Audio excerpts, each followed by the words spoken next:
essayer de corriger l'épreuve du bac 2015 de la session de rattrapage. Il s'agit d'un système qui gère un panneau d'affichage déroulant. Donc, le panneau d'affichage déroulant, ce qu'on peut voir sur la figure, utilisé par des agences publicitaires et annonceurs, qui est un support fixé au sol qui a pour fonction de faire défiler des différentes affiches publicitaires grâce à un système de rotation intérieure. Ce système, objet de notre étude, permet de faire défiler 4 affiches publicitaires successives dans un sens puis dans l'autre sens avec un temps d'exposition constant pour chaque affiche. À savoir, le système est constitué de 2 rouleaux cylindriques de longueur de 3220 mm et d'un diamètre de 110 mm. Un rouleau haut 1, numéro 1, et un rouleau bas numéro 5 qui assure l'enroulement et le déroulement de ces affiches. Ces 2 rouleaux sont entraînés respectivement par 2 moteurs réducteurs identiques numéro 2 et numéro 10. Donc ils sont constitués des moteurs asynchrones triphasés plus des réducteurs avec un frein à manque de courant à travers un mécanisme de transmission polycroix qui est indiqué par numéro 14. Donc les moteurs réducteurs sont commandés par des variateurs de vitesse numérotés par 6 et 9. L'éclairage des affiches se fait par une dizaine de tubes fluorescents non représentés installés à l'intérieur du panneau rétroéclairage. La commande du rétroéclairage est automatique en fonction du niveau de la luminosité détectée par un capteur de lumière à base d'un LDR, à savoir Light Dependent Resistor, à savoir c'est une résistance qui dépend de la luminosité, qui varie en fonction de la luminosité. Numéro 13. Les affiches 12 sont de dimension 3200 x 2300 mm, largeur et hauteur, avec une surface visible de 3060 et 2230 mm, environ 8 mètres carrés. Les affiches sont attachées les unes aux autres par un relieur 11, une bande réfléchissante 3 montée entre 2 affiches permet par le moyen d'un capteur optique 4 de détecter le passage d'une affiche à une autre. Ensuite, le système est alimenté en 240 volts 50 Hz monophasé et protégé par un disjoncteur différentiel 8. À savoir, ce que vous pouvez représenter, c'est le système. Donc, on a ici le système avec les différents numéros et indicateurs. Ici, on a la nomenclature. Donc, 1, ça représente le rouleau haut, comme vous pouvez le voir. 2, moteur réducteur 1. Donc, elle est là. Donc, 3, la bande réfléchissante. Elle est là. Donc, 4, c'est le capteur optique qu'on peut trouver ici. Et 6, variateur de vitesse var 1. Donc, il est là. Donc, et ainsi de suite jusqu'à numéro 14, c'est la courroie crantée. Donc, elle est là, la courroie. Ensuite, on va parler du fonctionnement, ou bien on va décrire le fonctionnement. Donc, après avoir choisi le mode automatique, le cycle de défilement des 4 affiches démarre. La première affiche est exposée pendant un temps d'exposition de 15 secondes. Une fois le temps d'exposition est écoulé, le défilement vers le haut se lance pour exposer la deuxième affiche et ainsi de suite jusqu'à l'exposition de la quatrième.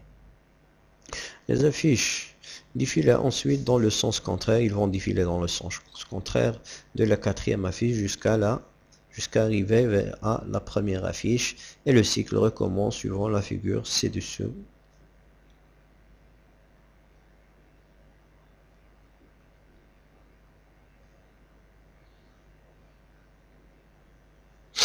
Donc on commence par l'affiche 1, ensuite 2, 3, 4, Et quand on arrive à 4, on défile dans le sens contraire. Donc après 4, 3, 2, 1 et le cycle recommence. Donc lorsqu'une bande réfléchissante passe devant le capteur optique, on lance une temporisation T de 3 secondes après quoi les moteurs s'arrêtent, comme on peut voir sur les chronogrammes de la figure. Donc après le défilement le défilement de la bande réfléchissante devant le capteur optique, on lance une temporisation de 3 secondes. Après on commande l'arrêt du moteur, comme on peut voir sur le chronogramme devant nous. Ensuite, le graphe 7 de point de vue système, il est sur la figure ci-dessous, traduit le principe de gestion de défilement des affiches. Nous avons utilisé deux compteurs C1 et C2. C1 compte les affiches lors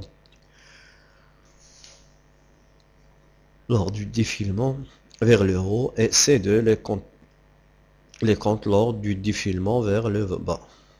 Donc à savoir, tout d'abord en étape initiale l'initialisation, ensuite en première réceptivité c'est le lancement de marche automatique.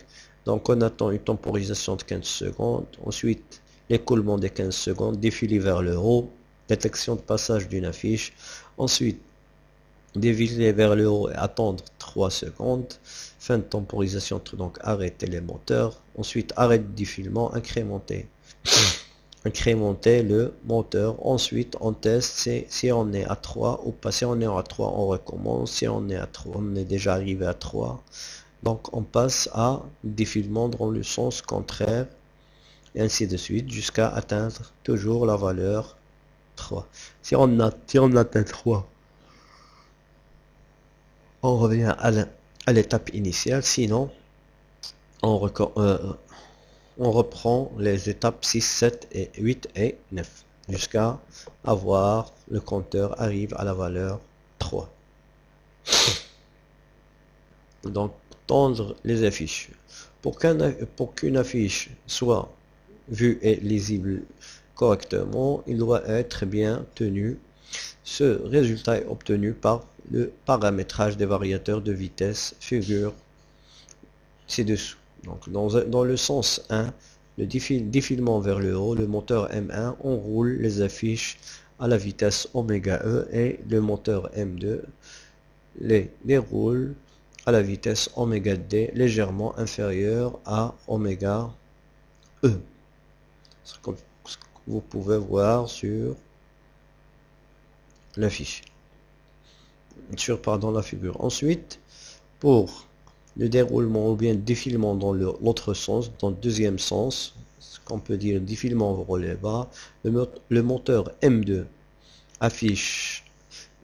enroule les affiches à la vitesse ω et le moteur M1 les déroule à la vitesse ω légèrement inférieure à ω, donc à savoir ω inférieur à ω. Donc les variateurs de vitesse sont paramétrés de telle manière à ce que les démarrages et les arrêts des moteurs se font successivement à des rampes de durée égale à 1 seconde.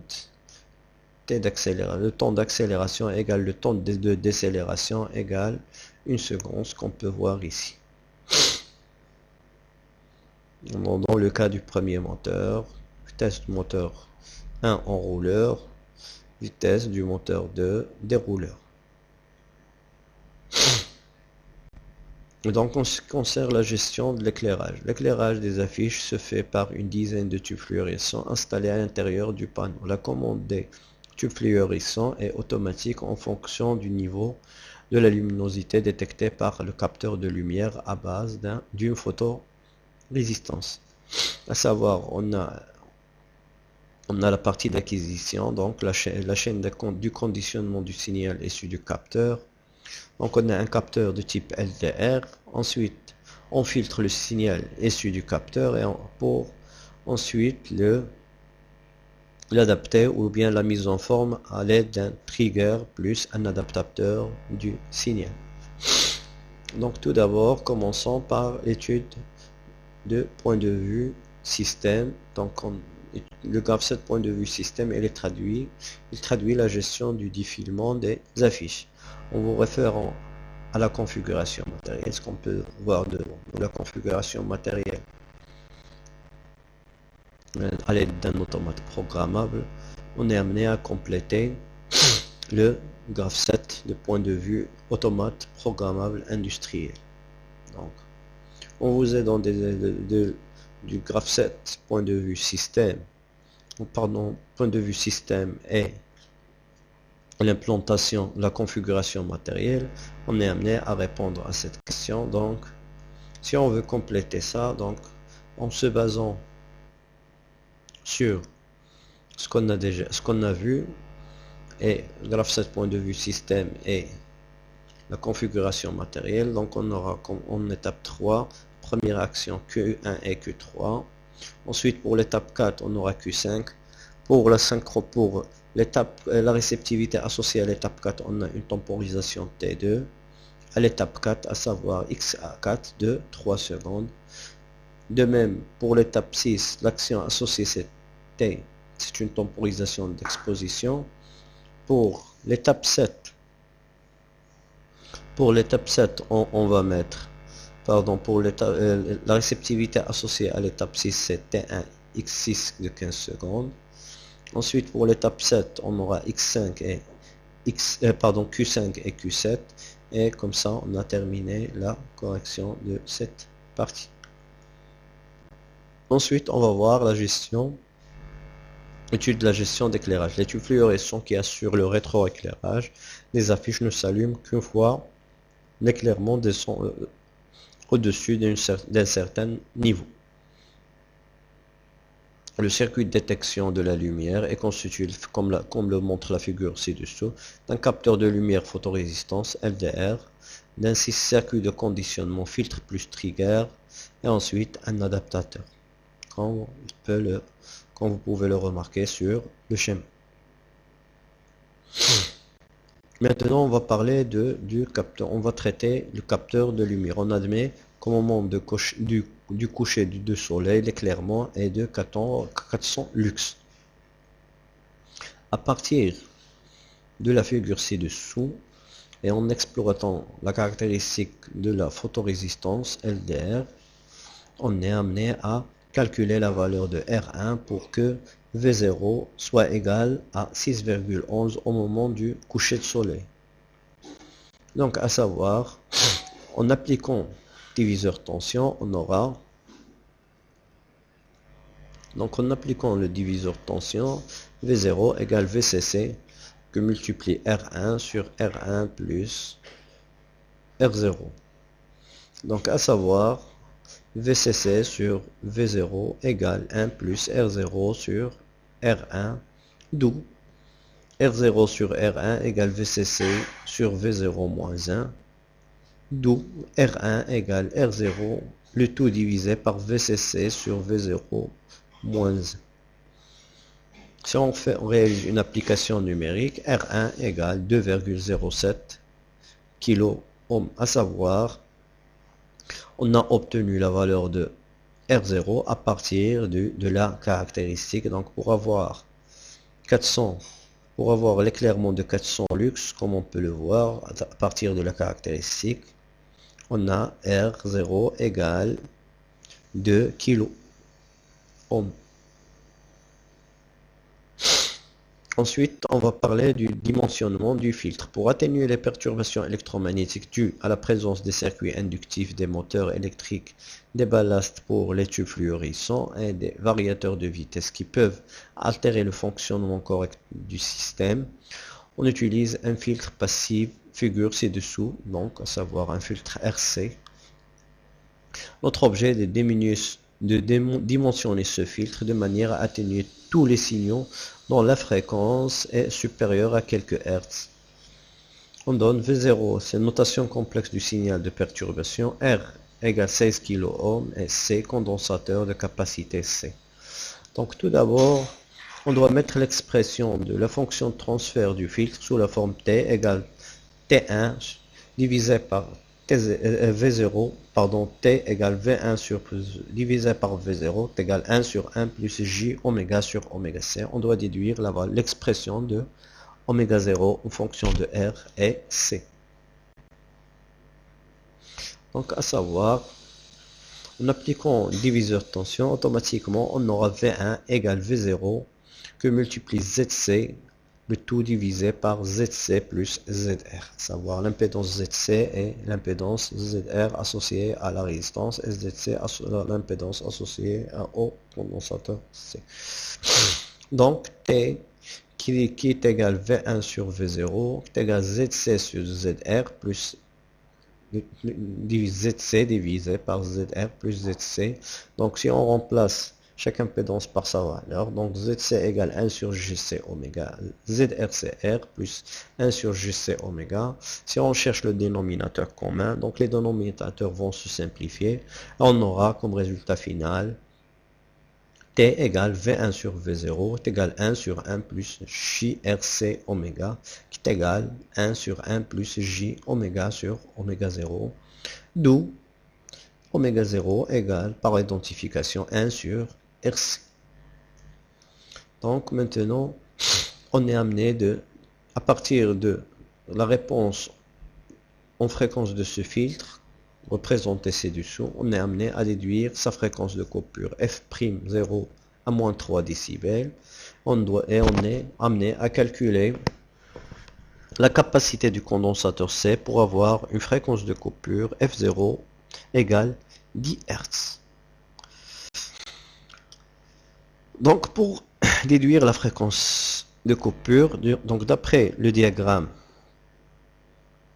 de réponse du filtre, on a donc la fréquence, à savoir la fréquence de coupure à moins 3 décibels, on a la fréquence, le gain maximal, c'est 0, donc si on lui retranche 3, ça fait moins 3, donc si on réalise la projection de moins 3 sur la courbe de réponse, donc on aura à l'intersection, on réalise ensuite la projection orthogonale sur l'axe des fréquences, comme ça, on trouve que la fréquence F'0 de coupure, elle est de F' de 0 égale 10 Hz.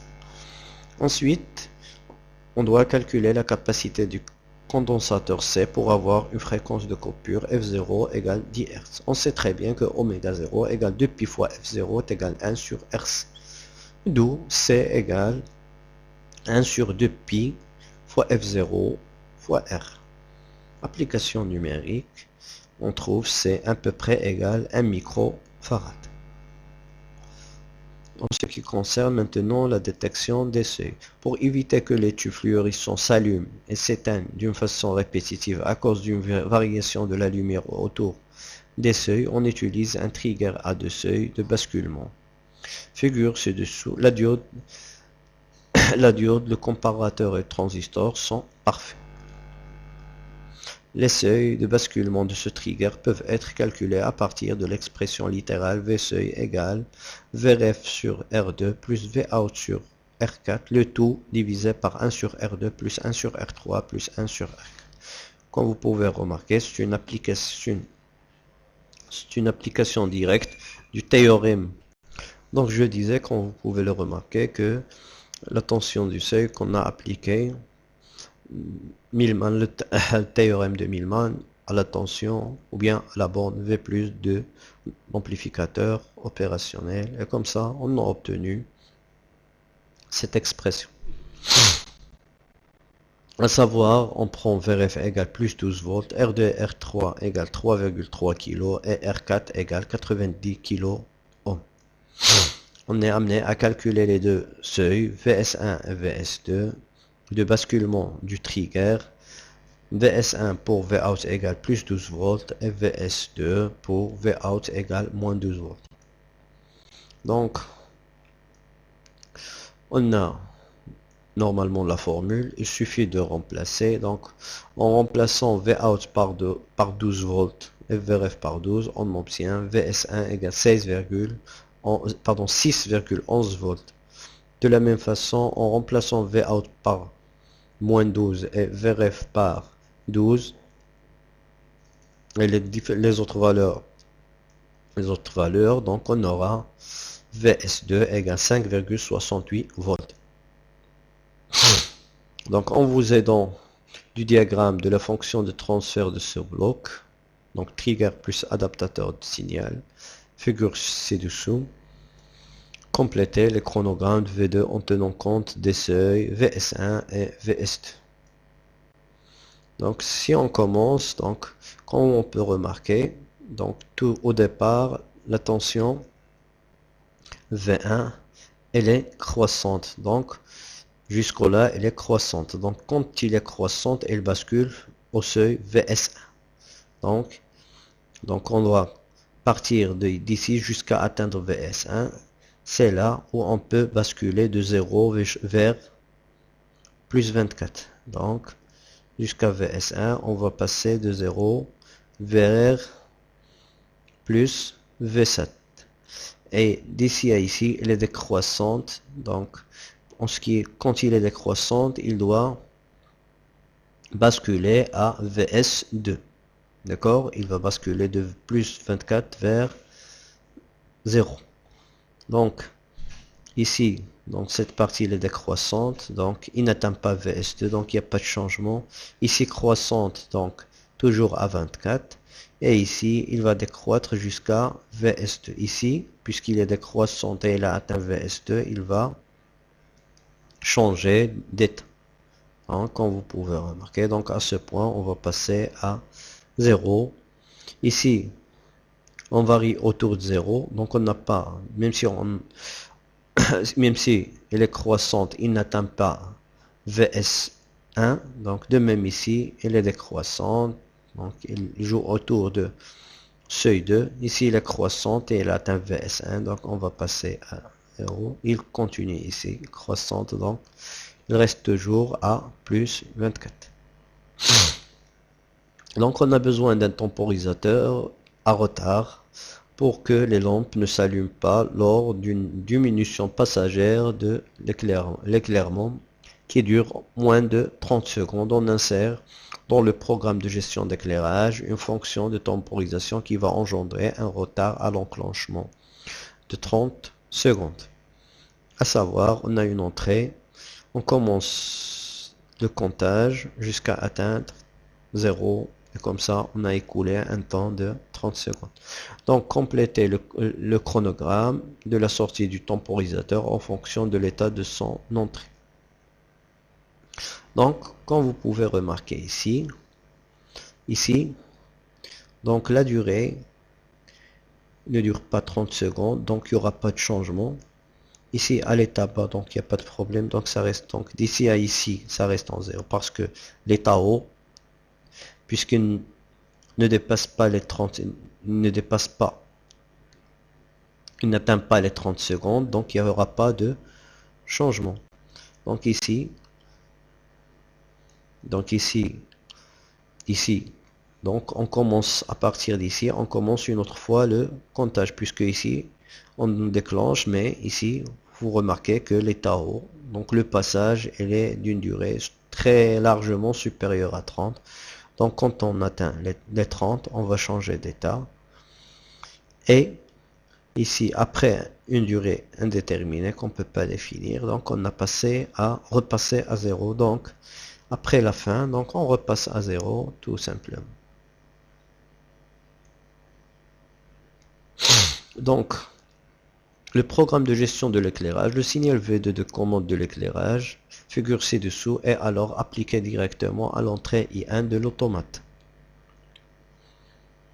On donne le graphset de point de vue commande de la gestion d'éclairage en vous aidant du principe utilisé pour la conversion du graphset en langage ladder.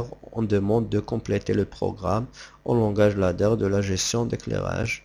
Donc on a ici le graphset, on a ici le programme à compléter. Donc compléter le programme en langage ladder de la gestion d'éclairage. Donc si vous pouvez remarquer, donc ici, on doit terminer en ce qui concerne l'étape 3. Donc, quand est-ce qu'on peut activer l'étape 3? Donc, l'étape 3 sera active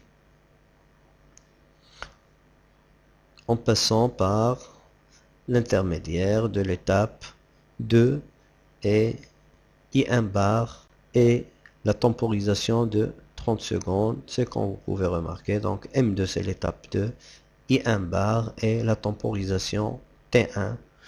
Ensuite, pour la temporisation T2, donc c'est quand on active l'étape 2, donc on lance le comptage, donc on lance la temporisation T1. Et en ce qui concerne l'action Q4, elle est associée à l'étape 3, donc elle est M3, ça active l'étape Q4. Et comme ça, on a terminé la correction de cette épreuve et merci pour votre attention.